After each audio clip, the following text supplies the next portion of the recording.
بسم الله الرحمن الرحيم نحمده ونصلي على رسوله الكريم أما بعد فأعوذ بالله من الشيطان الرجيم بسم الله الرحمن الرحيم إياك نعبد وإياك نستعين সম্মানিত ঢাকা আসরের ভাই এবং বোনেরা, যারা সিনিয়র সিটিজেন রয়েছেন, শিশুরা রয়েছেন এবং পুরো বাংলাদেশের মানুষ যারা শুনছেন, আপনারা উপস্থিত আছেন।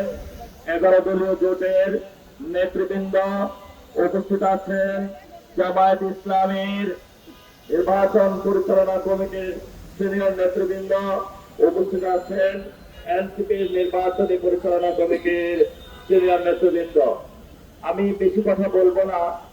আমাদের আগামী 12 তারিখে আপনারা সবাই সকাল সকাল ভোট কেন্দ্রে যাবেন। সবার মোবাইল প্রস্তুত রাখবেন। একজনের একটা মোবাইল, একটা টিভি স্টেশন ইনশাআল্লাহ ভূমিকা পালন করতে হবে। আপনারা জানেন, অনেকভাবেই এই গণতন্ত্রকে রুদ্ধ করার জন্য এই শহীদরা জীবন দিয়েছিল গণতন্ত্রকে রক্ষা করার জন্য, তাদের পথ থেকে সরে আসে বাংলাদেশে গণতন্ত্রকে রুদ্ধ করার জন্য অনেক প্রচেষ্টা চালানো হয়েছে।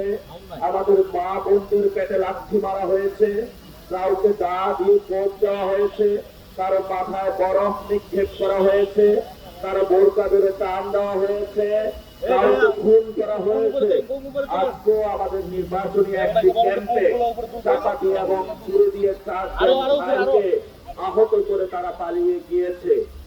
অসংখ্য যন্ত্রণার মধ্য দিয়ে আমরা যাচ্ছি, কিন্তু আমরা সবাই ধৈর্য ধারণ করছি। পুরো বাংলাদেশের মানুষ 12 তারিখের জন্য, 12 তারিখে ইনশাআল্লাহ 11 দলীয় জোটের নেতৃত্বে কোন জামায়াতের সরকার হবে না, এনসিপির সরকার হবে না।